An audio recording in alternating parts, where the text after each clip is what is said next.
me put you on game. Talking about the beauty and the struggle and the pain. Speaking on adversities and gain along the way. Showing real love and uplifting names. On game, let me put you on game. Talking about the beauty and the struggle and the pain. Speaking on adversities and gain along the way. Showing real love and uplifting names. On game, let me put you on game.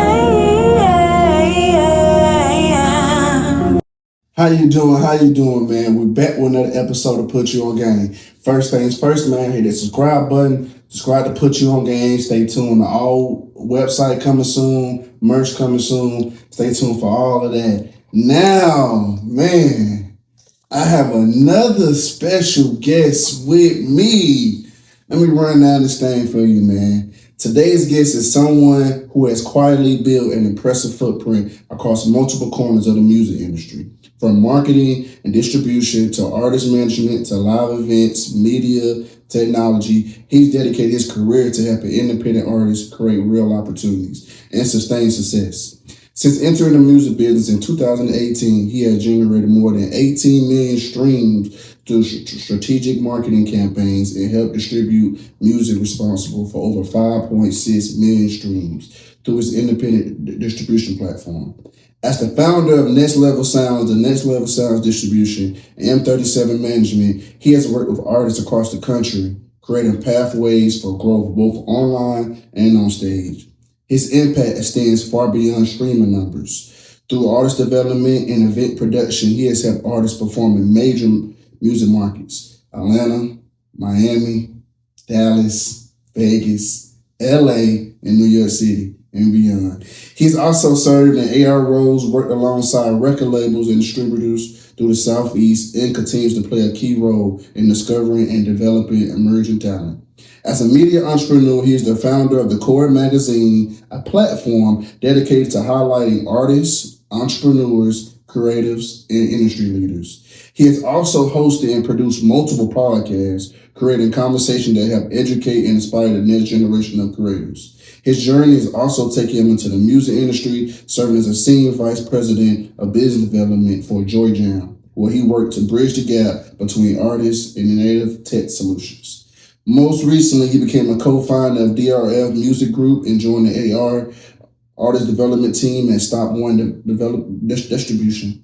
At his core, he's a builder, someone committed to creating opportunities, developing talent, and helping independent artists navigate an ever-changing industry while maintaining ownership of their careers. Now, please help me welcome music executive, entrepreneur, marketer, talent manager, event producer, media entrepreneur, and the man many know as M37, but my friend, my boy, Jase. What's going on, bro? I appreciate you, man. Like, hearing you say that, like, it puts a long journey in perspective. I've loved every second of it, the ups, the downs, the everything, man. And I'm still motivated every morning to continue to operate, man. So I like that. Well, it's a long resume, man. It does. Like when I really like sit back and listen to it, when I was sitting, I'm like, damn, man. Like it really. Like, cause everybody is hard on themselves, especially when you're in that. And I still feel like I'm still in the beginning phase. Like, even though I get royalty checks that come in and I get other stuff, but I still feel like I'm still building. Like, and I'm not ultimately where I want to be. And I think every single successful entrepreneur has that same thing. Right. You can still be Elon Musk and a billionaire, but you still pushing because your next level, you still want to hit that next level. Exactly. So what are some of your goals you're hoping to accomplish in 2026? In 2026, it was kind of a rebirth for me. I was kind of, before 2026, I was kind of moving away from some segments of the music industry. I was going more media.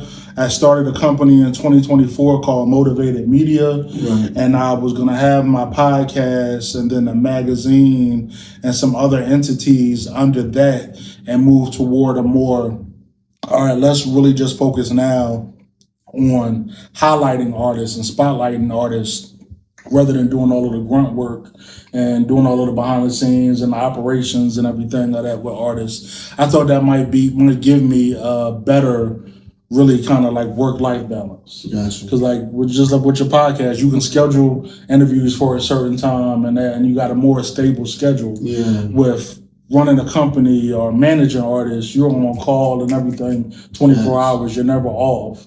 And so I was like, you know what, let me try to move into something else. And then after being on my own and independent for all of those years, like I got everything from the ground up from day one.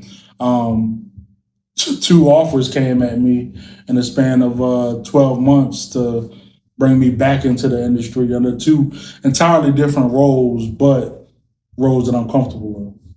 Gotcha. So, and then that brought me ultimately back into the distribution space, something that I had a lot of trials and tribulations with back in 2020 when I first started that journey.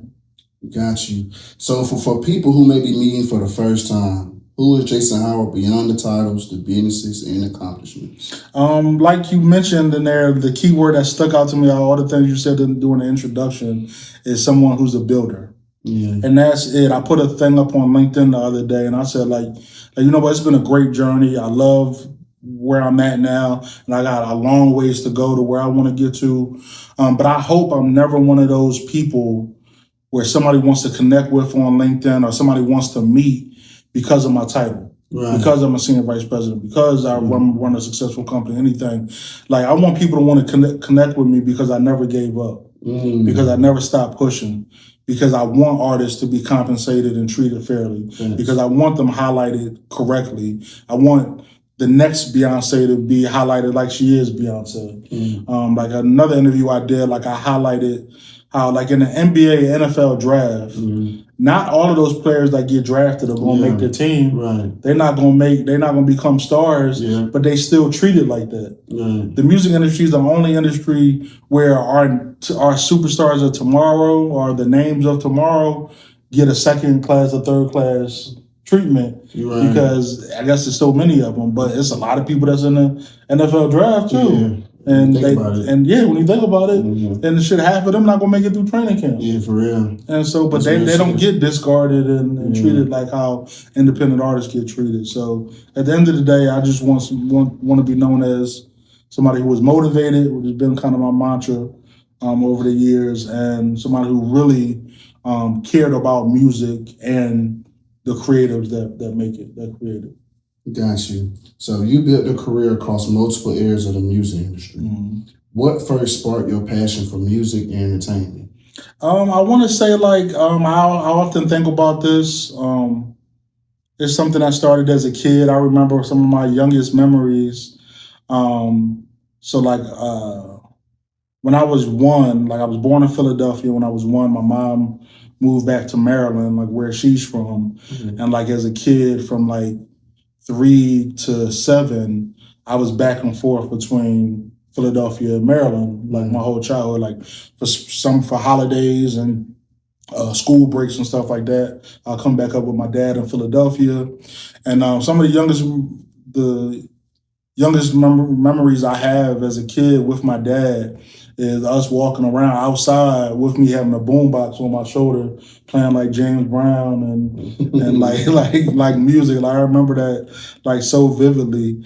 And my dad was like, I would wake up at 2 a.m. and he was blasting like blues and soul music, and it just was a vibe and a staple in the house. And like my dad like really felt music, and like my grandfather was a gospel singer. And so it's always stuck with me. When I was like 14, 15, I just had this spark one day. I don't know what it was, but I created a whole analog studio, like just with stuff my dad had around the house. Like he had an old tuner. It was a Scott tuner. Scott was later brought out by Pioneer. So all of the Scott stuff is what became Pioneer. So I had like a Scott tuner, 2 old turntables, a tape deck recorder. I had to go downtown and brought a mixer to put everything together. And I was recording local artists. And then when I was like 17, my mom wanted to go on a family trip to Disneyland. I'm like, Mom, I don't want to go. I want this CD recorder. And I'm like, please, I begged her. And she was like, it was like $700. And she was like, oh, well, your flights will be probably about $800. So while my whole family was in Disney enjoying themselves, I was in the lab, in the studio, happy as hell to go to Circuit City and get this CD burner. So now all the songs we was recording on tape, we could record on CD. And that opened up a whole nother lane for me now where this is around the time in Philly where like the major figures is popping off and they got the whole city pretty much rapping. Like there's not enough credit given to like Gilly and Spado and what Wallow when them started. And that really, like, you wouldn't have the State Properties and Meek Mills and all of that stuff if it wasn't for that wave that they started. And it empowered all of us. Like that, you know what I say, like, I don't know what gave me the spark. That's what gave me the spark. They had this mixtape that they first made Major Figures mixtape that had a picture of the subway stop in Philadelphia on it. And each subway stop, like for the Philadelphia subway, is a neighborhood. And the neighborhood I grew up in was Logan. So Logan was the third subway stop on there. And they just like empowered. I was like, damn, it's somebody like that's right. And they were from Erie, which is 2 sub stops down from where I live. And Gil would be in my neighborhood all the time. And it was like, damn, if they could do it, like it's something like we all could do. So it really was a spark. And so from those whole my from 14 to 18, that was pretty much my life, music and recording. And I learned how to record myself and do a bunch of different things. I'll be up till 2, 3, 4 in the morning. I stopped really playing video games. Like music is what I wanted to do. And then life, I wish it was something I would have stuck with at that age, but you know, life goes on. You start chasing girls and shit. And stuff happens. But that's where I get my initial love from. Okay, so looking back, what was one pivotal moment that completely changed the trajectory of your career?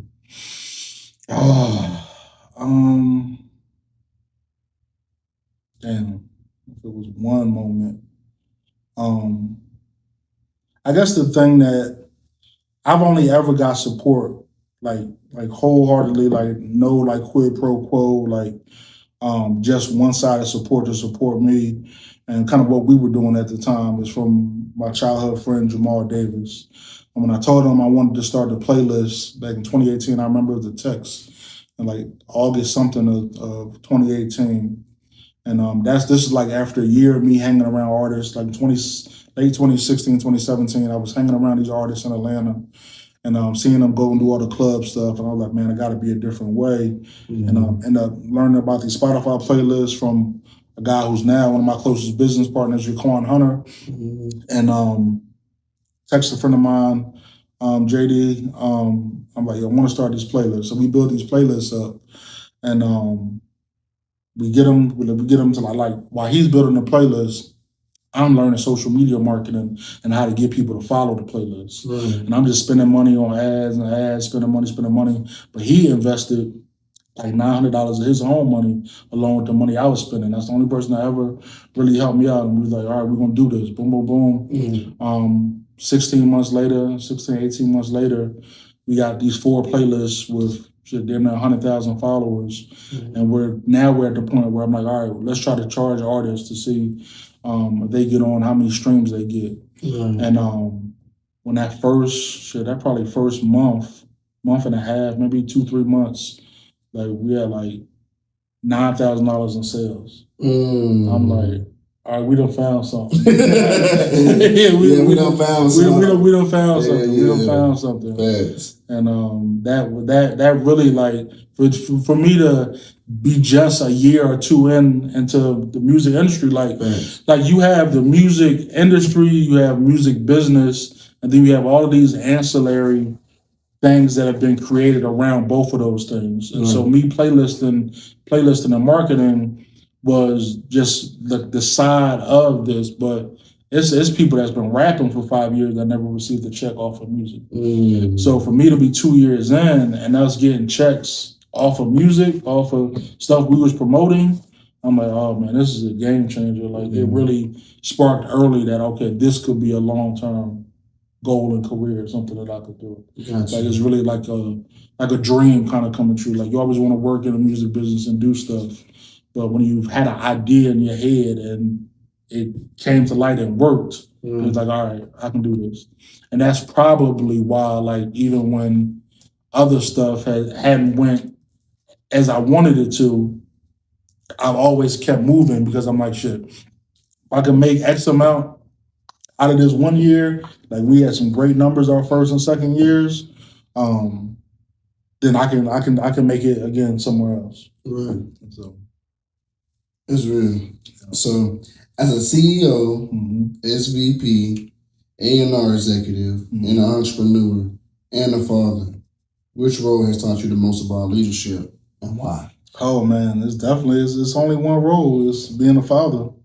Like my dad was beyond a superhero to me growing up, and I still can't believe sometimes like that I'm a dad. Yeah. Like, my father passed away when I was 19, and yeah, man, and I still like my dad was great with conversations and giving me advice, and one of my biggest things that have helped me out in my life, just period, is that I could learn like by hearing somebody else say something.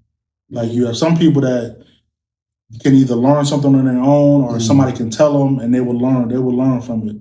Some people are experienced learners where they can only learn by going through that experience. Some people, which is the worst situation to be in life, is that you can be at a point where you got to make a decision and you don't go off of what you learn, you don't go off of what you experience, but you go off of your impulse, and that's tough. A lot of people in that situation, they don't realize it, and that's kind of why they stagnate in life, because no matter what they do, they don't learn from it, and they just keep going off of impulse. Whatever they feel or wanted at that moment. But the impulse be strong, though. Yeah. Depending on what it is, but that's life. Strong as hell, that's life. That's why some people end up with 6-7 kids. Yeah, that's right. That's why some people end up always broke. Yeah, it affects people in a bunch of different ways. Real shit. And so a part of me, that's real. Like being a leader, like and a father is trying to teach my son. And when you talk about impulses is real, like man, like when they say like sometimes the son can take on like the flaws and the sins of their father is a real thing. And I was aware and cognizant enough and had a good enough support system around me after my dad passed to kind of see some of my dad's flaws. And when those impulses arose in me, it was like, nah, like I know how this story ends. Like I've seen how that closes. And so now my son coming along, and I'm starting to see some of them same things. And I'm like, man, you gotta tame this mind. You gotta relax, kid. Yeah, that's real. Yeah. That's real. Okay, so what is one lesson you learned the hard way that you wish someone had told you when you first entered the industry? Pivot. I saw this one thing, this post one time, and I keep trying to find it. Like, I think like Ferrari started as a pen company. And so like all of these companies that we know now, for one thing, all started as something else. And so my biggest mistake was year 3 into playlisting when the whole industry, the whole music business was changing. Spotify was changing, which they originally started out as something to support independent artists. And they got all this influx of money from all of these labels that brought stock into them. And so they were shifting, and it was really getting harder for third-party independent playlisters. And instead of going with the flow, going with the cash I had made those first 2 years, I decided to double down and like, now I want my spot back. Like I put a bunch of money into ads and everything after like we made this first year, came down to here, second year, and I'm seeing where it's going. And instead of flipping into distribution then or flipping into events then, when I had the cash from what we did those first 2 years, I was like, you know what, like, all right, this has been working. I feel like it can work. And I doubled down and spent 3 times more of what I was able to make that year, trying to fight the flow instead of, like Jay-Z just said in one of those interviews, like, you can't, the future is inevitable. Like, you can't try to force away from the future. And when I saw where the industry was going, I tried to fight upstream rather than just going with the flow. Like, all right, pivot away from it, go somewhere else, go this way. Knowing when the pivot is important. Knowing when the pivot is important. And people in their head, they think pivoting is quitting. Yeah. Interesting. And it's not. It's just, it's evolving. It's using your experience, making that decision off of experience to move somewhere else. And and then top of that, we see a lot of examples of that. You know? Because knowing when the pivot is important. Yes. Knowing when the journey is over is the pivot. You know, so what you said is and the way I put it is knowing when that chapter is closed. It's just a chapter. Your story is still going. That's just chapter. That was chapter 3 for me. That I could have pivoted a different way. And then when I got into year 4 and decided that, like, all right, I got all these curation partners, let's go into distribution.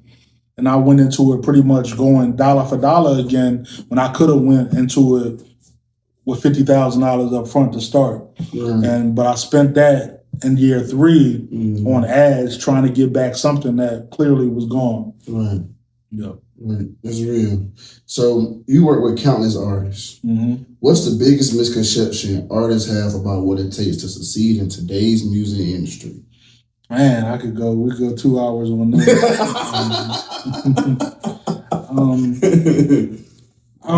Give me your top 3. Yeah, some of it is today's artists being stuck on how their favorite artists of 10 years ago made it. It's a completely different game.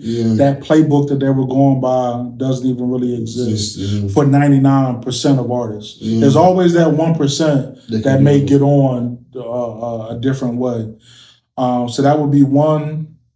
2 is, and this happens for not only artists but a lot of entrepreneurs, is getting a little bit of success and thinking you made it already. Like, I've seen artists barely get on and go like, oh, now I'm gonna sign some other artists. And I'm like, nigga, you're still at your mama's house. Like, you got a little name and little jewelry and you bring a couple chicks to the basement a couple times. But bro, chill. Like, let's get there. Like, let's really get there. And I think it's a lot of artists that when they look at it, like, honestly, like, man, like there's no disrespect to a lot of artists, but I think it goes to show that, like, I've seen a lot of artists pull up to places and not have the money to pay for parking.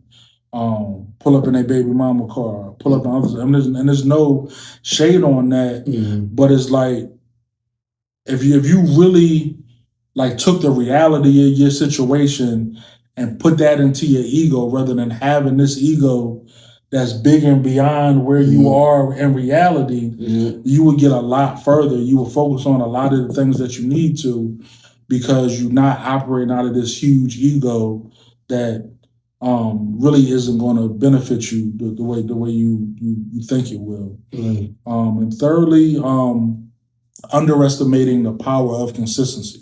Consistency in the music business is the same thing as compound interest in baking. It's the same thing. So, like, I'm working with an artist now. I ain't gonna say your name, bro. But we're going back and forth about posting. You're like, oh man, I need a new TikTok, man. This is not working. And I'm like, you haven't posted on TikTok in months. You got some creatives out there that's posting 5, 6, 7 times a day to really go viral. And that's really what it takes. And you're posting once or twice a day and you're getting 100 likes per video. And you're like, oh man, it's trash. I'm gonna make a new TikTok. For those days before that you did not post, how many people saw you? 0, because you did not post. But you're mad that you are posting and 100 people see you. Like people underestimate how many people 100 people is. Like 100 people fill up a lot of rooms. For real. And you mad that 300 people only see it. 300 people is a lot of people. You can show it. You can, like, I've been talking with them. We're about to throw an event at Center Stage downtown later on this summer. And one of their rooms fit like 350 people. Like some artists, that's like what their label is trying to get them to do. Some major label artists can't sell out a room with 350 people. So when you can get 300 people, like even if you just post 7 days a week and 100 people see it every day, that's still 700 people that week. Do that 4 weeks per month. That's shit. What? 2,800 people or some shit. Then just keep doing that multiplication. Like it works. And that's what it's crazy how you say that, because that's what my friend told me. Shout out Rave. I just interviewed her like a week or so ago. She told me, like, when it comes to posting TikTok, posting on Instagram and all that type of stuff, like, don't worry about how many views you got, how many likes you got. Because think about it, if I post this and I get, like you said, 100 views on this one, but this one only get 50, that's still 50 more people that didn't know me. 50 more people that didn't know you. And it's 50 more likes. Yes. So when you look at it like that, then you're constantly moving. Yes. What do you say? Slow motion better than no motion.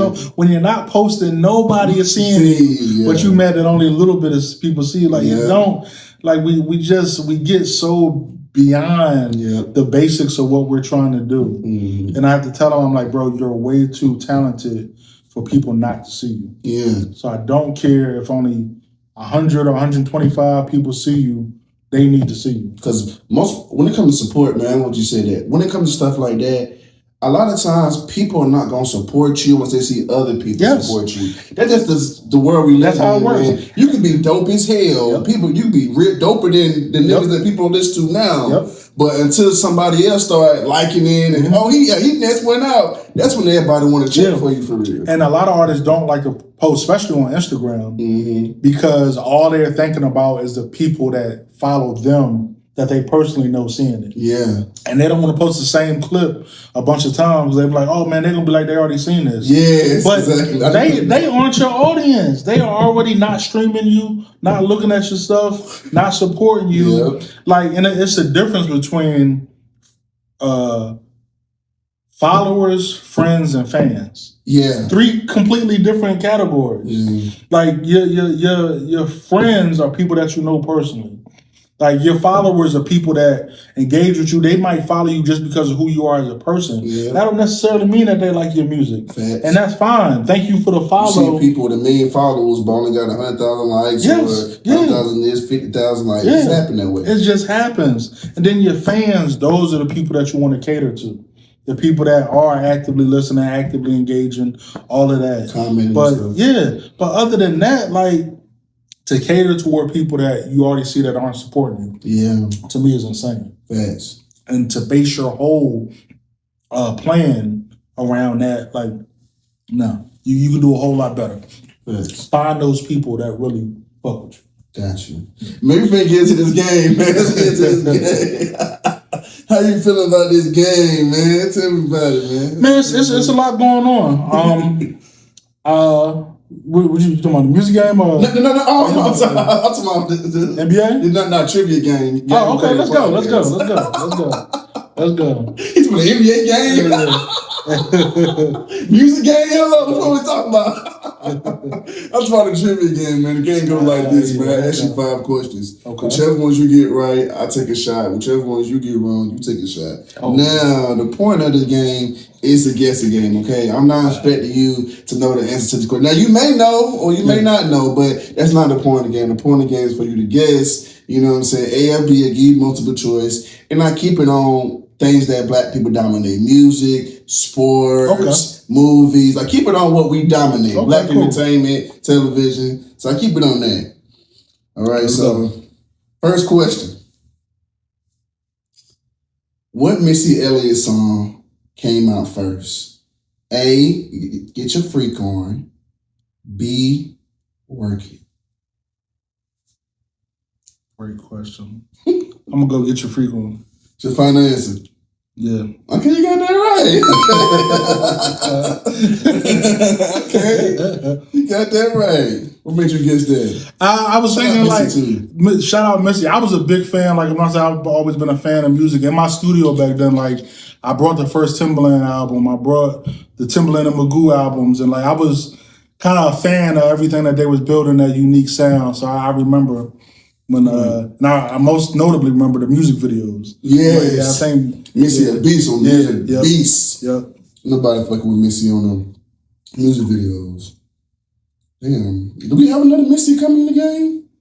No, that's I think a lane that's missing. Yeah, everybody want to be a sexy red or something, but everybody's missing a Beyonce lane, a Missy lane. Yeah, real. Okay, question number 2. Has Dr. Dre ever had a #1 album? Yes or no? Damn, this is a timing thing. Chronic wasn't #1. What else was out? Was that 93, 94? 2001. Yeah, 2001. And then when he introduced M, or M was already right there. I think M was already that's a little after Still DRE came out. Yeah. Damn. Dre got the ones, man. He definitely do. Dre got the ones, man. He got classics, no doubt. But I'm just trying to think of does he have a #1? What else was out at that same time that would have stopped him from going #1? Yeah. You got to think about music year. Yeah, that's what it's about. If we're talking about when the Chrd came out? I want to say 93, 94. You got to think about Ready to Die. Yeah, and I'm thinking about even, I can't remember how close it was to Doggy Style either. Doggy Style. But nah, the Chronic came out first because that's when you first heard Snoop. Snoop was on the Chronic. So it had to be before, after Doggy Style came after the Chronic. You got the year it came out? No, I ain't got the year it came out. I just know because the Chronic was the first time we heard Snoop. No, I think you're right, but I'm just trying to think of what else came out in that year. I'm gonna go with what else would have been out? Does he have another one? I'm gonna say no. You say no. What you liking in? Yeah, I'm like 50-50, but yeah. Okay, you got that right. Okay then, hello man. You got off to a good start over here. Okay, you got that right. You know what I'm saying? You got that right. Yeah, you falling for the trick, the game, man. Good job. Luckily I ain't go look on you.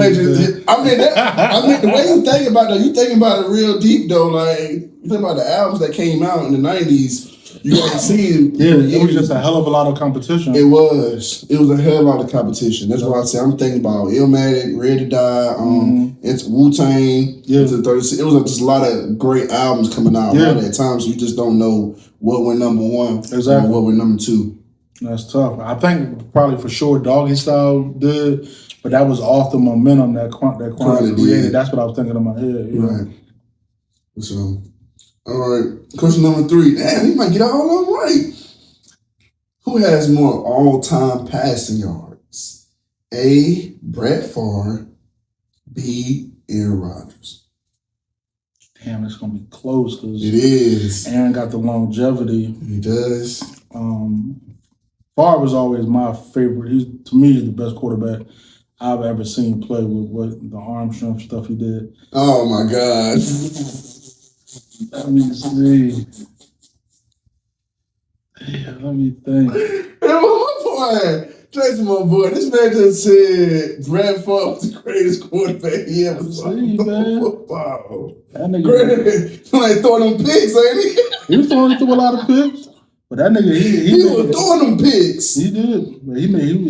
He made a lot of crazy ass fantastic throws. He is one of the GOATs though. I'm not gonna disrespect him like that. Even when them last Viking years, like because they did get to the NFC Championship. Yeah, they did. They should have won that game, actually. Yeah. But you know he did. He threw that pick.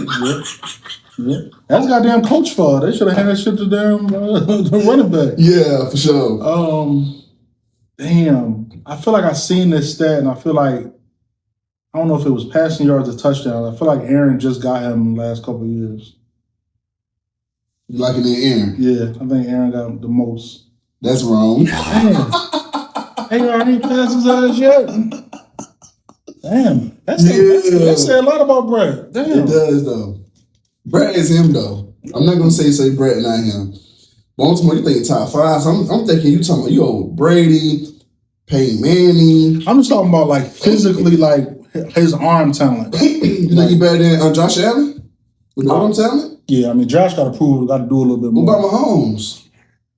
Ain't nobody messing with Mahomes, man. Come on now. Mahomes the ultimate winner. Yeah. He do make a lot of good plays with his legs. Great throws, too, man. Yeah. I've seen him make some phenomenal throws. Favre used to make shit like, couldn't even step in the throws. This shit go 60, 70 yards in the air.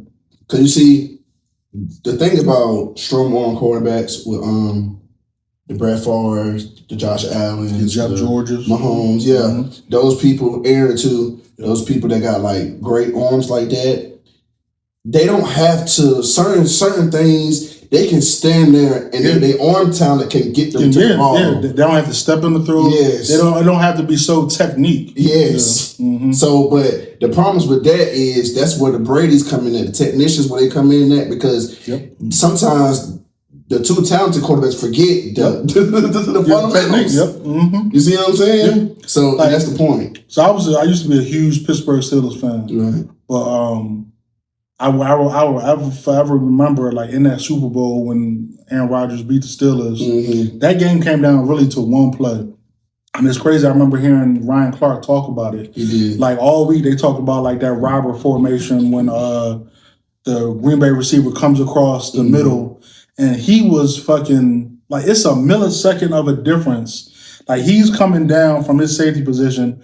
The receiver is here. And they knew that was a play that the Packers liked. And Aaron had a small ass window to fit that fucking ball in.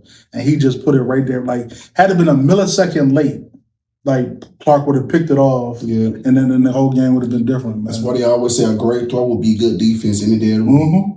Any day of the week. A great throw can beat a good defense any day of the week. Yeah. Any day. For real, man. For real. Yeah. So the last question. No, you got, because you got two, so we on the fourth question. What Meek Mill album had better first week sales? A, Championship, which is my favorite Meek Mill album.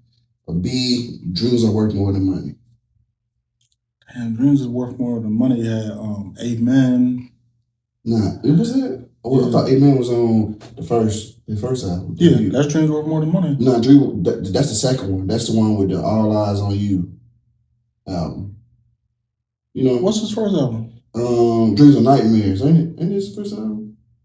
Oh, you talking about the red cover? Yeah, the red cover. Yeah, that's All Eyes on You and and the Trillers. Yeah, and jump out the face and all that shit, classic and all that. First week, so he had a lot of momentum going into that first album. It is.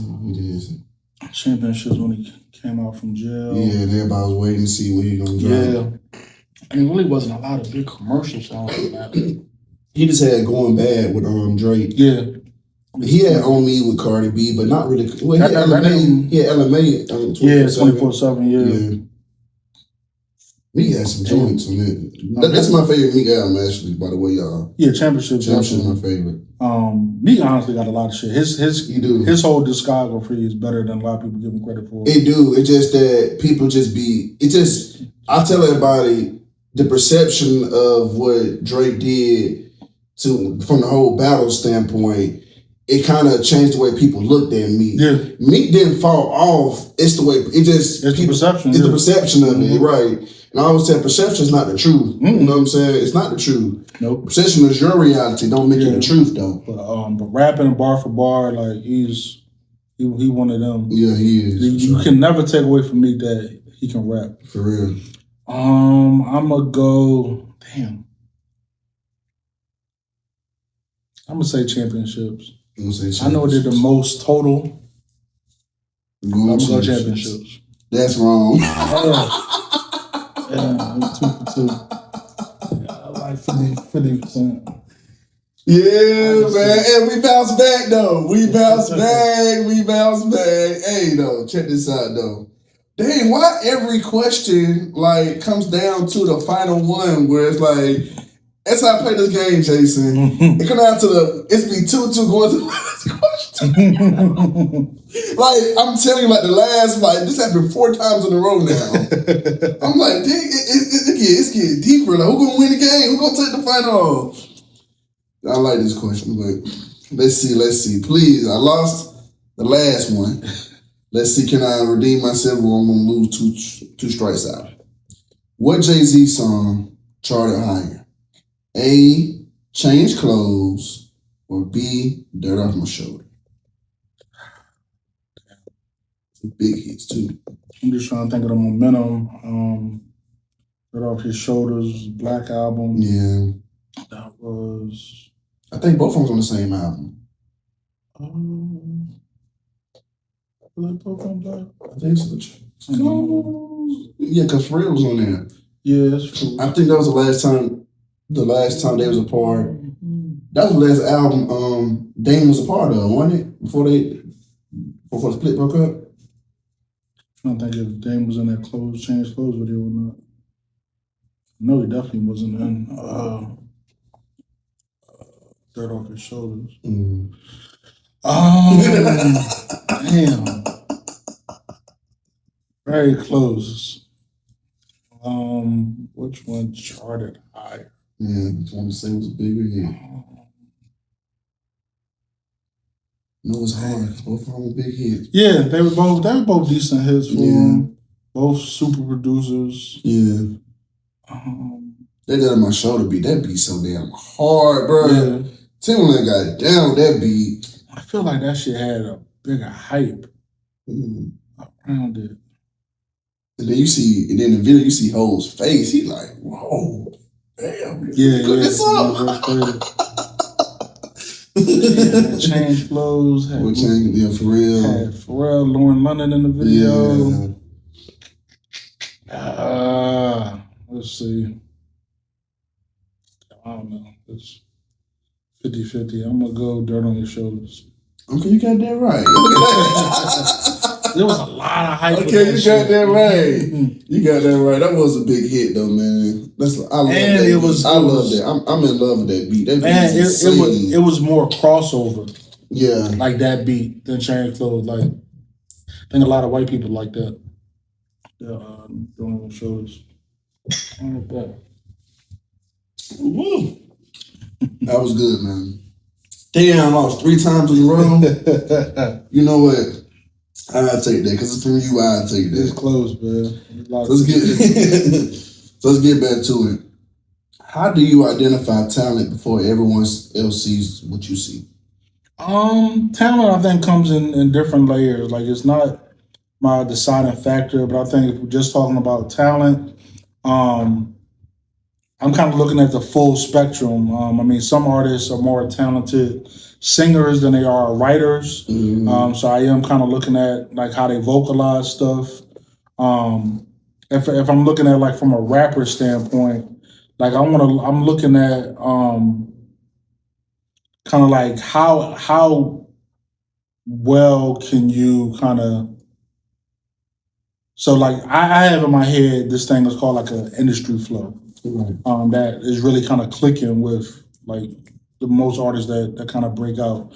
They are able to describe something that you can understand and see in the least amount of words possible.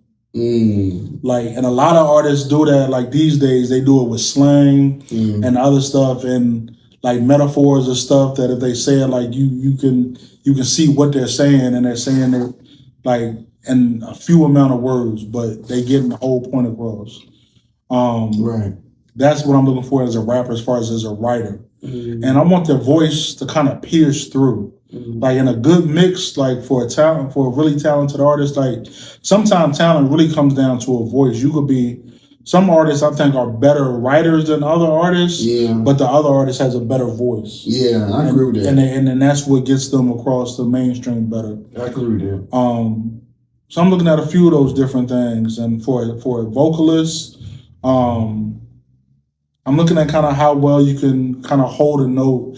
And if you're singing about a specific song, if it's a love song, other than you just sounding good, can I hear that pain in your voice? Like, even if it's not a song that you wrote, like, do you sing it from a standpoint that, like, you're embodying that situation to get that emotion out? I think that's what's gonna really separate artists, especially as this AI stuff keeps going out. Like, an AI voice will never be able to, I don't think. Me neither. get that pain and that real emotion across. Right. So those are some things I'm looking for from a talent perspective. Okay. So what's the difference between an artist who's talented and an artist who's actually ready for success? You're not ready until you have the work ethic. And understanding that a lot of the work that's going to make you successful starts after you leave the studio. A lot of artists just want to go, get in the studio, and then it's like, I got this song, now what else? And like, I'm done. I'm done. Right. And that's a lot of the artists that are struggling in the content era because they don't know what content to produce because they're just thinking like, all right, I made the song. But the content has to be like the extension of your thoughts of making the song, like how you visualize like people getting the message or getting the song. Like the artists I feel that are really good with content, they kind of see visually content ideas as they're making and writing and creating a song. So that's really what's separating these days artists that are just decent to artists that can kind of go to that next level because content is everything. And a lot of artists misunderstand music videos for content. That is not the content. The content is the UGC, the user-generated content that you see a lot of creators making just in their living room, in their bedroom, making simple stuff. Is just really kind of like a simple kind of performance scene where they just performing in front of the camera. And it don't have to be no big production or presentation. It's just them regular as a person, just kind of creating that content that gets the music across to people. That's really what's separating like higher tier from lower tier artists these days. Got you. In your experience, right, what separates artists who build lasting careers from artists who only have a moment? Man, that's a great question. So with Stop One right now, we have a lot of artists that have had really good viral moments. Streaming numbers are great, but they aren't interested in really performing that much. And some of that's crazy. This is before. Yeah, and some of it is because your streaming audience can be so scattered and all over the place, all over the world, that you don't have enough fans in one area for you to be able to sell out a show really good. Damn, man, and so, that's interesting. Yeah, and so like a lot of people, they talk all this shit all the time about all these mainstream artists, they got all these streams and streaming doesn't relate to ticket sales, and some of that is true, but a lot of it is that the audience is just scattered. And so you have a scattered audience, you go to do a show, let's say you're whoever, you go to do a show in New York, you have X amount of fans there, through trying to fight the algorithm and promotion. Even if you got 10,000 fans or 5,000 fans in one area and you're trying to sell out like something like Center Stage that's 3,500 people, you're not going to reach every single one of your fans with promotion or anything. Like you're never going to reach 100% of your followers with anything. So it's just a lot of times it breaks down to you just can't reach enough of those people that's within that scattered fan base. And a lot of that is the thing that separate artists from just being good to having long-term careers is the artists that understand that don't mind developing and building kind of a local fan presence. Maybe you might be a larger artist, but if you don't mind doing those intimate rooms to help build that fan base and strengthen it. And sometimes that honestly looks better for you as an artist, because if you just get it shot correctly, all people see is a full room. They don't necessarily like see that it's maybe a small room. They just see a bunch of heads in front of you while you're on the stage. They don't know it might only been 200 people or something like that. But just doing that and have not being too bigger than the program. Some artists think that they're way beyond some of the little small stuff just because they see that they're doing 50,000 streams a month or something like that. But that has nothing to do with this area and these people. You have to have the willingness to be able to kind of bring yourself down and kind of build as far as live shows go, which can be your biggest moneymaker. Like you might be doing well streaming, but that doesn't mean that you're going to be at that level in every other stage of your career. Understand that you have to build out each stage kind of on its own. Right. Same thing with like merch and other stuff. You kind of might have to give out some stuff first to get people engaged and wanting to buy stuff. But like I said before, you just can't let your ego, and for a lot of artists would just operate from a realistic standpoint of their ego, they would just move a lot humbler and be willing to build a lot more to kind of get that long-term success and long-term career. Gotcha. And the second thing I'll say to that, tell your story. Tell your story. I just had a meeting with an artist the other day, and she's fun. She's great, high energy, everything. And I'm like, do you feel your artists know who you are? Like they know who you are when you party, or how you feel, or how you like to have fun and all that. But like, does that represent all of you? So sometimes doing that content that kind of brings your fan base into you, kind of translate more long term than just that superficial surface level stuff. Gotcha. So if you had to choose, would you rather have a viral hit or a loyal fan base, and why? A loyal fan base all day. And then it can depend on which segment of the business that I'm in. If I'm a distribution company and like there are artists that I'm distributing, viral hit. And like I used to say this, like songs are hot to different people for different reasons, right? So songs are hot to a distributor if it can go viral and do a bunch of streams. But as a distributor, I'm not making any money off the tickets you sell for shows. So if I'm a show promoter, the song is hot if it can bring people to this venue for them to buy tickets to see you. If I'm a club promoter and your song will bring a bunch of people to the club where they want to sing and dance and twerk with you, then that's why that song is hot. But if it just streams well and I'm a club promoter, I'm like, that shit don't do nothing for me. That shit trash. Like everybody likes it for a different reason. Is what benefits them. If I'm a music supervisor and I do sync, and it could be a great song streaming everywhere, but it doesn't bring emotion or anything to a movie scene that I need to put it in my movie and make it help the movie out, and it doesn't do anything for me. So it kind of depends on who you are. But me, let's say if I was signing somebody to Drive Music Group to DRVMG, I would take the loyal fan base. Because I can, like you said earlier, when people see that your loyal fan base is messing with you, they will also begin to come in. It might be a slower process than reaching 10 million people on one video, but it'll eventually get there, and we can monetize merch and shows and other stuff, which are higher margin items with that loyal fan base. Because one thing a lot of artists go wrong at is everybody say run ads, but you got to run ads with a purpose, and it's a lot more beneficial. When I used to hear LaRussell say this a lot, and people just only used to hear him say that he runs ads and not hear what he says he runs ads for. So there's a difference between me running ads on a song to try to get streams. So let's say I spend $100 in ads, I got to get a ton of streams. They're paying a slash of a penny to get my $100 back for that I paid for the ads. If I'm running ads, spend $100 on ads, and I'm selling $25 shirts, I might only sell like 8 shirts for me to get that $100 back. If I'm running ads to sell $50 concert tickets, then I probably make my money back in 5 or 6 sales.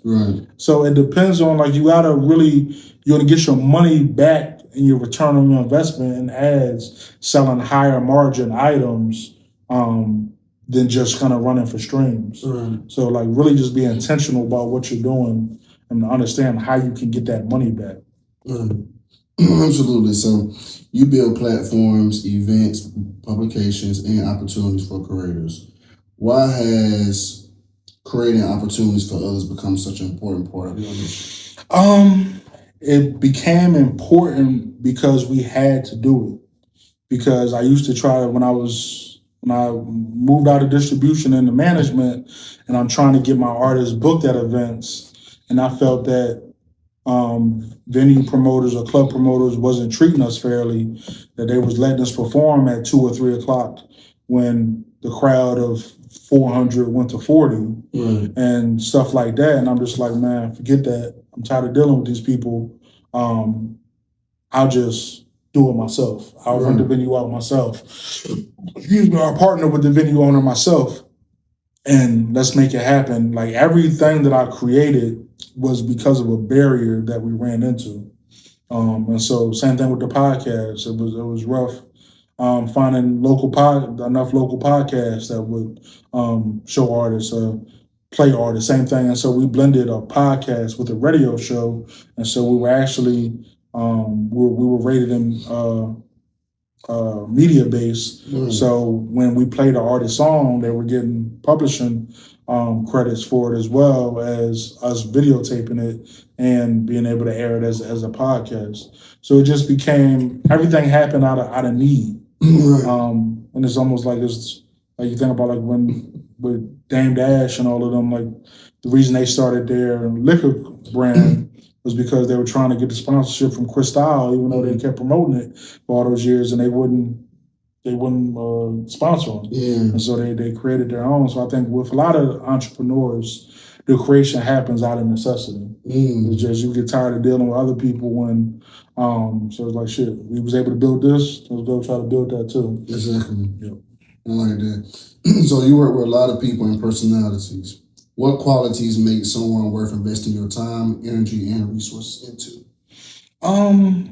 It's a lot of things. I like people that are focused. I attribute a lot of my success to some ups and downs. So some good things and some bad things. Like I learned early in my life, kind of like what is the main thing? What's really important? Right. Like I said, I used to be a huge Pittsburgh Steelers fan. My dad actually played for the Steelers in the 60s and 70s. Okay. He was a member of the taxi squad, which is like their practice squad today. But while today the practice squad is like a full-time job, like they get paid like $7,000 to $8,000 a week. Back then, it was like a thing you might get cut today or tomorrow, and you had no guarantee you was gonna make the team and all of that. But I really my dad died when I was 19. When I was like 21, 22, I remember the Steelers.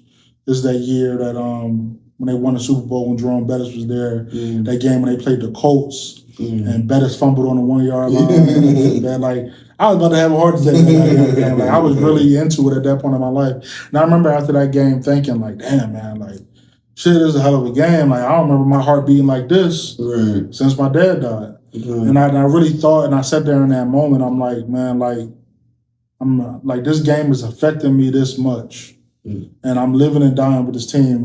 Back then, if the Steelers lost, I'd be fucking mad and angry, have an attitude. But I'm like, I really thought about it. I'm like, man, when my dad died and I was having the worst time of my life, I didn't get a call or nothing from nobody from the Steelers. Like, they ain't give a fuck about me, so why should I live in? It's okay to be a fan, watch the game, cool, be entertained, but I'm like, I can't keep living and dying with this shit. Some people that don't give a fuck about me. Don't even know who the fuck I am.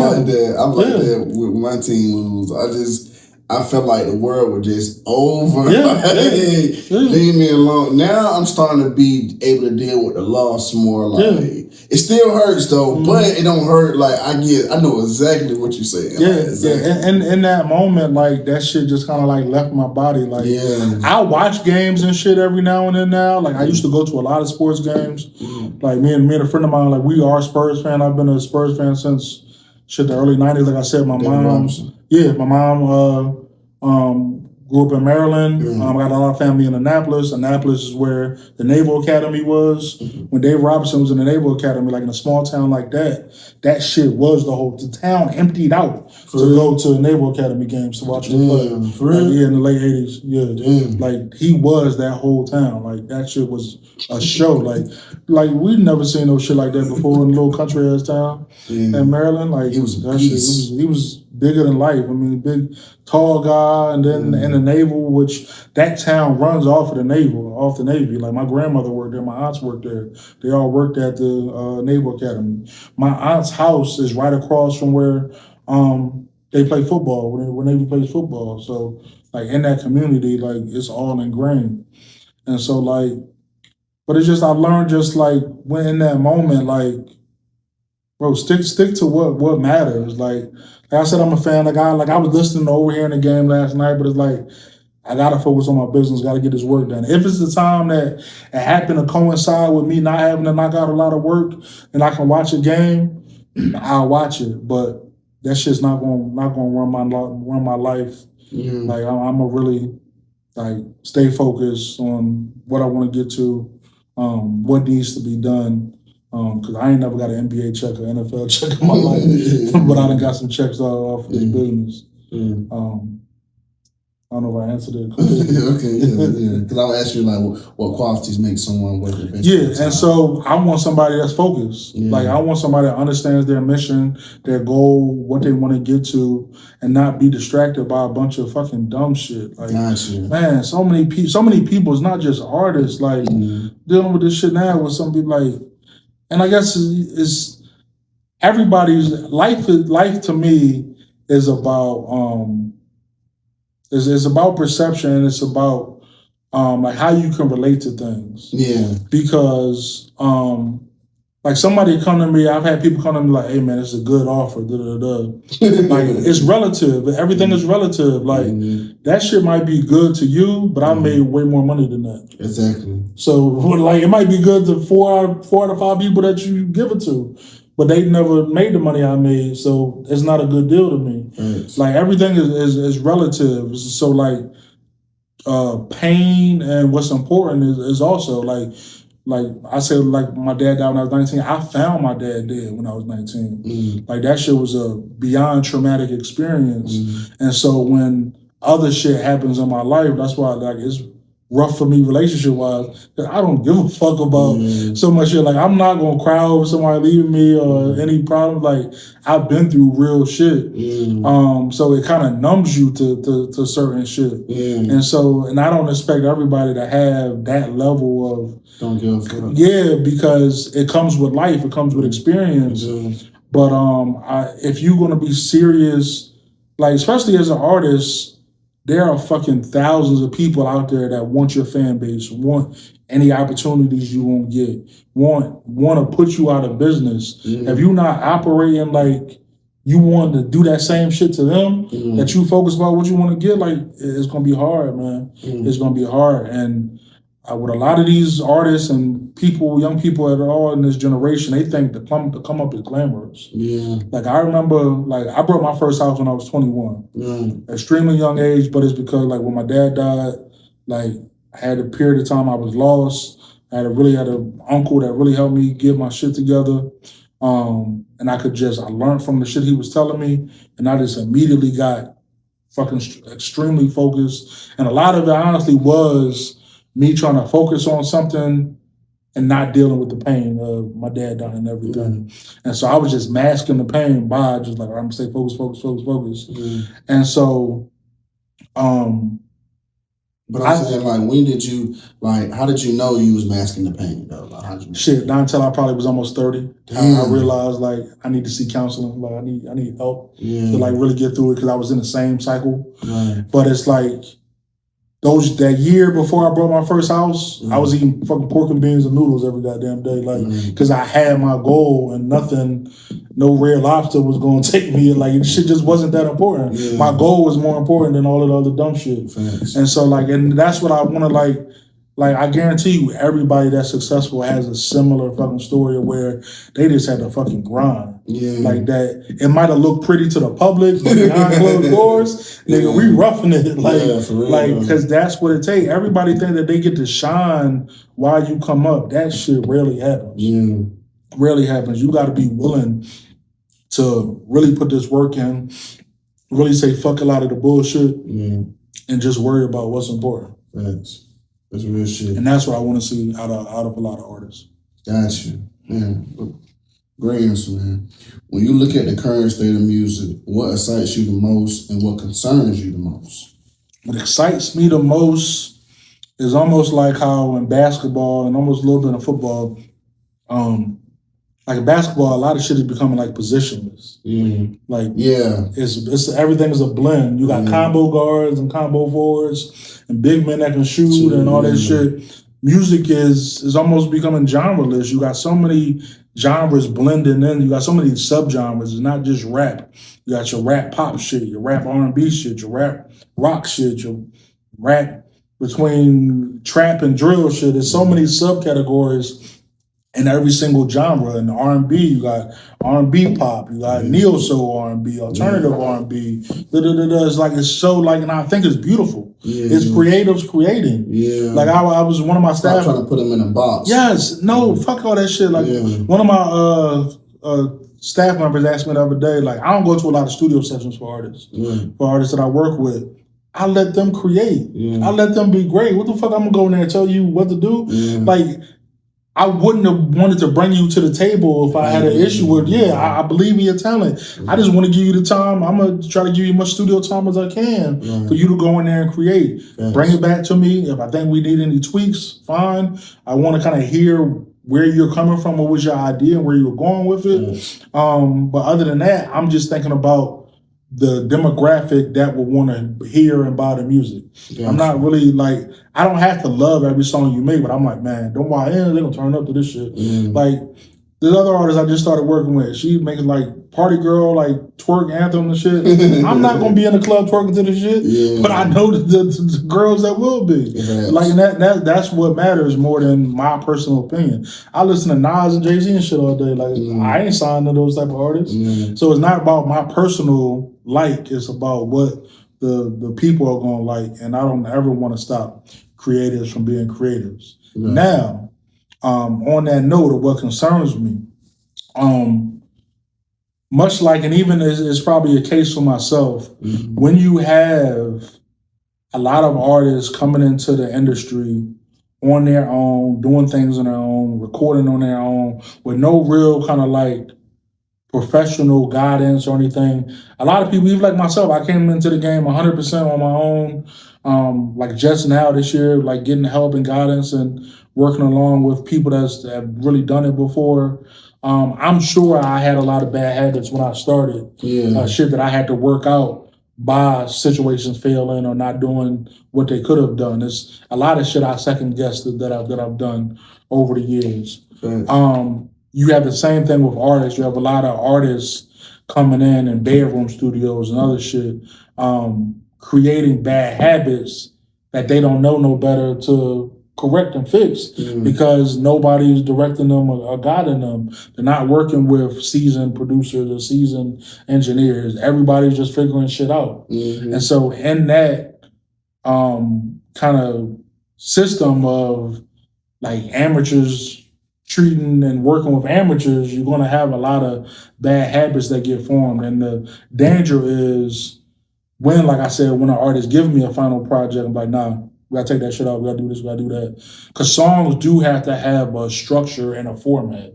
You can't just, there are people like the Bryson Tillers and Brent Fayez that are just fucking creating their own shit and making it work and going outside of your normal song structures. But that shit ain't gonna work for everybody. You still have to have a certain format and other stuff. Like, I'll talk to some producers I know, like one producer I talk to all the time. We talk every now and then, but like he's worked with Boosie. He's got millions of streams under his belt. Worked with a lot of artists from down south in New Orleans, Baton Rouge. He kind of created a lot of that Baton Rouge, NBA YoungBoy sound and all of that. He gotten songs from artists where they was rapping over the hook part of the beat and had their hook over the verse part of the beat. But some artists don't know what to listen for in the beat to know any better. So it's not anything that artists are necessarily doing wrong, but the danger of just today's industry and people just doing stuff on their own so much is just developing bad habits that can be hard to course correct if they don't want to listen. Right. That's real right there. So if someone gave you a room full of independent artists right now and you only had 5 minutes to speak, what's the first piece of advice you would give them? Oh man, that's a great question. First piece of advice I would give them.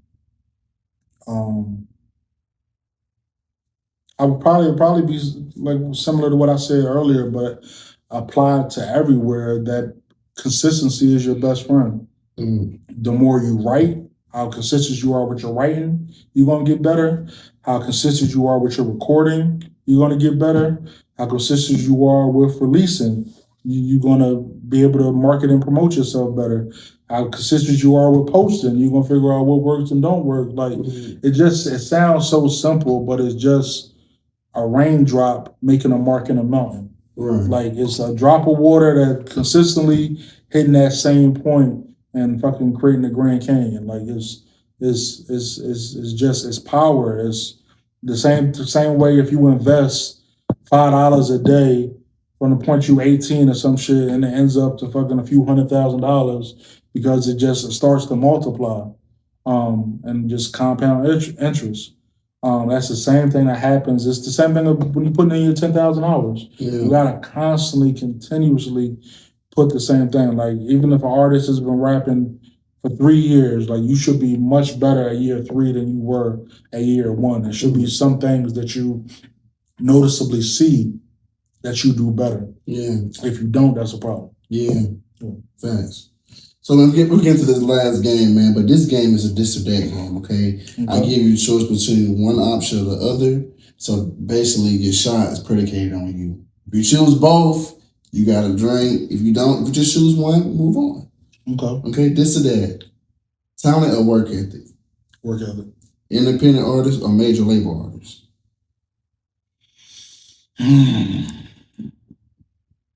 You got 5 seconds to answer to. Yeah, I got to drink this. Okay, we'll make you straight to that. It's tough, man. It's tough. I see, like, I'm not one of those people that try to discredit major labels, period, or the artists that are there. Yeah. And even when I'm describing my background and everything that I've done, I've worked with a lot of major label artists, but I feel like me name dropping them or shouting them out discredits the results I was able to get with independent artists that helped me get those major label opportunities. Got you. Like if I never worked with the independent artists and got results from them, nobody would have ever said, hey, I want you to help me work with this other artist. Right. So I feel like if I only name drop the larger artists, I'm discrediting the smaller artists that helped me get to that point. Fast. Okay, I like that. Okay. Now we on building a brand or building a network. I think you have to build a brand. You got to build the brand first to help bring in the network. Because a lot of people network with nothing to offer. Yeah. Like you just out there taking names and everybody think that they can network from point 1 to point 305. You don't got nothing to offer. All right, like you go out, right? You meet goddamn QCP, and you like, QC, I do graphic design on Canva. You know how many motherfuckers you know that can use Canva? And I'm not shitting on Canva, I use it. But come on, be realistic. Be realistic. Right. Build your skill set. Build your brand around that skill set. So now when you go to I can do this. I can design this on 5 different platforms. I can do this. I've created my own.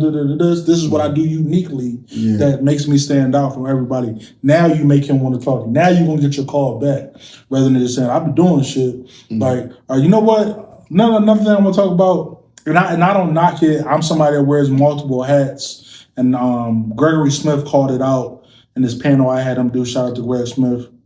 Too many artists, like, I'm an artist engineer, goddamn natural herbalist, and like 11 different things. And there's nothing wrong with being multi-talented, but like, I feel like a lot of artists be taking it as like a thing to boost them up. Like, I can do all these different things. Like, you think the only thing Denzel Washington could do was act. Yeah. You don't think he could have did music if he wanted to? Yeah. You don't think he could have did a bunch of other things? Like, it's so many other people that you know is one thing that were talented in other areas, but they focused and honed in on one area and became great. That's how they know. That's how they are known as who they are. Like, it's cool to dabble in different things, but you gotta fucking put your mark down, put your foot down with one thing to be fucking great. Like, nobody really gets on doing 18 different things. Like, you're gonna get known and get recognized doing one thing, and then maybe you can branch off in the other areas. But like, man, you gotta start from somewhere. Start from somewhere, be great. And I know some artists, like the same way I was saying, I created stuff based off of necessity and need. Like, a lot of artists do stuff out of the need that shit. I can't afford an engineer, so I'm gonna try to engineer. But like, you engineer enough to get yourself by. I wouldn't I've had a podcast and all, but I wouldn't put podcasts in my label. Like, I never, like, the way you going in depth and all that, I never did none of that shit. Like, we did a little bit to get by, and I like had little elements of it. You got the games and everything. Like, this is what you do. I would never. I feel like it's insulting to people that do it to say I've done that just because I've done it a little bit. Me too. I'm very respectful of people's art forms. So you gotta respect the effort, the time, and just because I have the ability to do something don't mean I can title myself as that. Yeah, I can kick a nigga, but I ain't no fucking black belt. Right. That's dope. That's shit. Okay, so let's keep this going. So, the perfect song or the perfect marketing plan? Marketing plan. Okay. They asked me. Studio session or business meeting? I hate both of them. I'm gonna say, like, I'm the one, like I said, I don't go to studio session. I'm like, man, I was telling one of my staff members, I'm like, man, like, what the fuck I'm gonna do? I can't make no money sitting in the studio. I'd rather sit at my computer for 4 hours than be in a 4-hour studio session. Right. But I'll pick business meetings because hopefully we can get some shit done. And I hate having meetings just to have meetings and nothing gets done after the meetings. I'm like, why the fuck are we meeting? So I'll pick business meeting because too many studio sessions end up just being fucking hangouts. That's true. So we got trust your gut or trust the data? Damn, man, I rely on both. Man, I got shit. You might have got me in the game, but we got him on this and that, though. We got him on that. That's a great question. Cause I'm a guy that uses both. And it's hard to just pick one. It is. That's what I say, because it's like, you want your gut. Sometimes the numbers could be right, but it's like, your gut is telling you, something's telling you, you know. There's going to be times that each is appropriate. Exactly. Rightfully so. So, win big or impact many? Oh, impact many. Finding new talent or developing existing talent?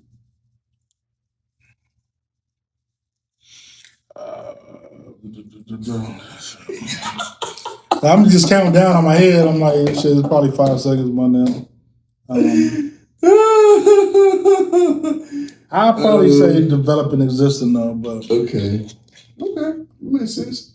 So we got respect or influence? Respect. Legacy or success? Legacy. Michael Jackson and Prince? Michael Jackson fan early in life, but later on in life, I became big on Prince. Then this is literally the most shots I've got somebody taking this game so far. I ain't gonna fake it. Some people just say shit. You know what? That might be true. And sometimes I gave people longer than what they needed. So now I'm not. So, last question before we get out of here, man. If your children watch this interview 20 years from now, what's one lesson you hope they take away from your journey? And what do you hope your overall contribution to the culture will be remembered for? Oh, man, that's a great question. Something I think about a lot. I think that's the missing power of social media and the internet that not a lot of people take advantage of is I used to hear a lot of stories from my dad and my uncles and stuff. Now we get to leave those stories behind, and our children get to visually see the shit that we was talking about in real time. And like, I hate for my son to see my Instagram at some point. But one thing I do is great. Like, I have a email account I made for my son, and about once a week, I just kind of journal and document and send it to him. And so one day when I'm gone, he'll have a username and password, and he'll be able to go in there and see everything that I left him. Because one thing for my dad, when my dad died, man, I miss those conversations and those talks and that wisdom and that knowledge. So I want them to see that nothing's gonna be easy. You got to keep going, keep grinding, keep pushing, and that I'm like, just the life that we want doesn't come easy. Doesn't come easy at all. And not only the life that we want, the dreams that we set, like living good as well. I live very well. I'm very proud of everything I've been able to accomplish. And a lot of people in my position would have chilled and stopped investing in the stuff years ago. I could have 2 or 3 cars if I wanted, but I'd rather spend that money investing than just sitting back and living and being cool and shit. So I want my children to see that, see how hard I work, see that like from 2017 to now, it was a consistent array of work. My impact on the culture that I would love to leave is be motivated. Be motivated and be fair and get back to doing really good business, man. One thing that impacted me a lot, and I'll probably maybe say this changed the trajectory of my life, not just my career. Like I said, when my dad died early, one of my uncles, who was really just a childhood best friend of my dad, that I just always call Uncle coming up, so he's always my uncle. He was an entrepreneur. He owned a couple bars, but as I got older, he had moved into owning this car detail shop. He's the only person in my life that ever gave me an opportunity to do anything or work for him.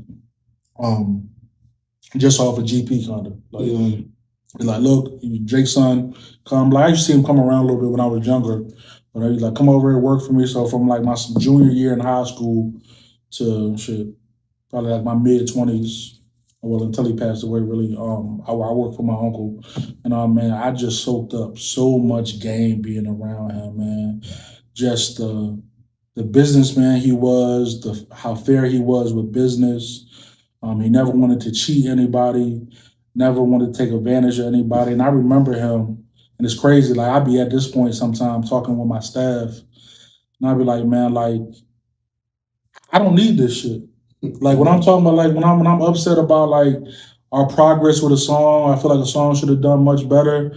Like, I'd be kind of feeling like I don't need this shit. I'm good. Like, I want this to succeed for y'all, for to be a launching pad for y'all to get on, for y'all to go work at Warner or Atlantic or some shit after this. Like, I want y'all to make y'all name and create a career for yourselves. And I remember my uncle having that same talk with us. I remember some shit that happened at the car wash, and motherfuckers either slow or bullshitting or what. We didn't do that many cars that day. It was a Saturday. He shut down the door after that, and gathered all of us around. He like man, like what the fuck going on? Like, y'all bullshitting. He like, I don't need this. I'm good. I can close up tonight, be my last day, and I promise you I won't struggle. I promise y'all I'll be good. But y'all gonna need a job tomorrow.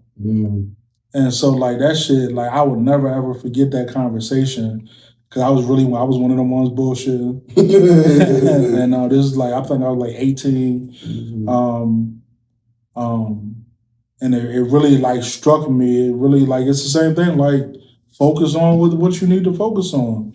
And then that's what I really want to bring to the culture. Like, I've been seeing a lot of the conversation about whatever the fuck they call the grifters in the Black community now, like these so-called doctors and specialists and other shit in the industries, and acting like they're an authority or something. I think it's a difference of when you just giving your experience on something. Like I said, I ain't sold fucking 100 million records yet or no shit. All I can speak on is my experience from building shit from the ground up, using my own money. Nobody ever gave me shit, but I said, other than my homie Jamal Davis, and I've been able to do phenomenal numbers from that. Nobody can take that shit away from me or say shit. I did that on my own. But there's a lot of people that be trying to speak as an authority, as they should do this, or you got to do this or that, and they just giving opinions and not shit. And I think like we just need to get back to just really like focusing on what we need to. Like sometimes black people just be on some bullshit. Yeah, man. For real. Like, nah, it's real though. Man, it's just like we are really so much better than the shit. A lot of the shit that we engage in daily and give our attention to. And one of the other detrimental things you talk about, one of the concerns about the music industry, is that the shit has become more about entertainment than talent.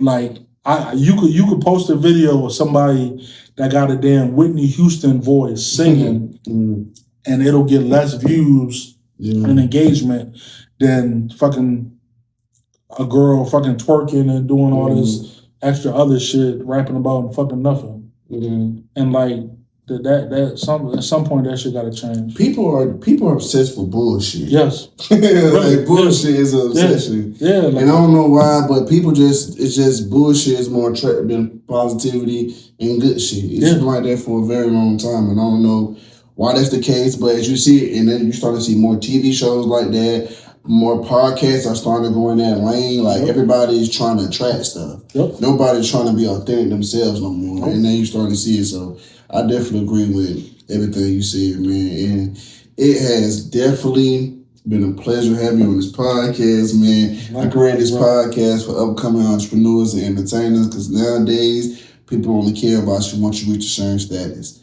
So I like to show people that it's also beauty in the journey too. You know, so there's people that's right here that you can reach out to that's more accessible than a mainstream, than a whole, than somebody like that, you know? And they're closer to the hiccups that you're running into. Some people, when they'd have made 100 million, they might forget some of the stuff that they did upcoming on their journey. But somebody that's maybe 2 or 3 years past your point can give you some exact pointers on what you're going through now. Because some people there's some people that's been richer longer than they've been broke. Exactly. So if you've been rich longer than you've been broke, like you said, you forget. You lost all perspective. Yeah, you have. And that's where it comes to the point where you can't kind of relate. Some people forget their humble beginnings because you've been rich 25 years and you only broke 18. You see what I'm saying? So definitely what you're saying is definitely real shit, man. So I show people that, give these people a chance because like I was talking to one of my friends, one of my coworkers or whatnot, right? And he was telling me, he was like, it's beautiful what you do on your podcast, right? Because I think about college kids, right? When college kids graduate, who's going to give them a chance? Because people only want people with experience. So, but if these people went to college and did the work and did all this, who's going to give these people a chance? You got to give people a chance. You have to. Because if you think about it, nothing would progress if you don't give people a chance. So that's what he was telling me. He was telling me what I do is dope. And he was like, he related to college. And I was like, no, I ain't never thought about it like that. But that's real though. Yeah, I remember when I first came into the industry and I was trying to get in, like I went to a few people to ask, like, hey man, can I work with you? Maybe you mentor me, anything? All I got from about 3 different people was like, yeah, it'll cost you about this amount per week. I'm like, God damn, like you want me to intern with you and help you and do shit with you and I gotta pay you? Like, God damn, like this shit was wild. For real. And like now, like man, every quarter I do a crop of interns every quarter or two. And man, I'm so proud that either interns that's come through the magazine or through M37. I got a new crop coming for Chrd Music Group. I've got interns that work for me that's going to work at major labels and big companies, and I love it, man. That's one of the things I'm most proud of, that I've at least helped being able to steal a little bit of information or guidance, or gave somebody experience just to work on some stuff that they could use to showcase to other people, man. So no, it's very important. Okay then, man. Give me a social media account.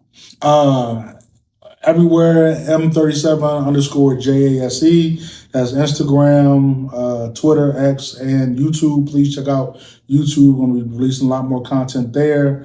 Other than that, business pages, DRVMG. That's Chrd Music Group. DRVMG_. Everywhere. Please look out for us. We got a crop of a lot of great upcoming artists coming your way, all different genres. I want to release 50 songs from, we started on April 8th to the end of the year. I'm already at 17, so we're probably going to eclipse that 50, man. Please stay tuned for some events we have coming as well. Of course, M37 Management. Also check out Joy Jam app. For any people that love to go to concerts, for shows, just love music in general. We are the first music-only social media app. Okay. Just creating an ecosystem just for music, away from all of the bullshit you're talking about, away from the fight videos, the cat videos, and all the other shit, just to show music. And we're also giving artists all of their analytics. So you go on Instagram, you see, I got my top 5 cities, New York, LA, Chicago, New Orleans, something. But we allow you to see that information. And if you click New York, maybe as your top location, you can see all of the profiles in New York that have engaged with you. You can click a button and DM all of them. You can contact them directly. So if you got a new episode coming out, or you want to take this on the road and go to New York, you can see all of your people in New York that engage with you. Send them a message. Hey, I'm going to be at Hammerstein Ballroom in New York September 1st. So they can buy tickets or whatever, man. That's cool. We're giving everybody for concert goers, ticketing agents, man. This is the next level of analytics that nobody else is giving you, man. So Joy Jam app. Damn. Appreciate y'all. Shit, boy, that's dope. Yeah. Damn, that's dope. It's for real, man.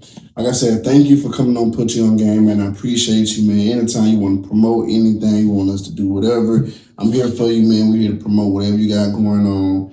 We're here to support, man. You have supported me. You gave me my first big shot at a big event that you did, Brunch the Bosses. That was a nice event. You know, I was nervous. I ain't never done that before.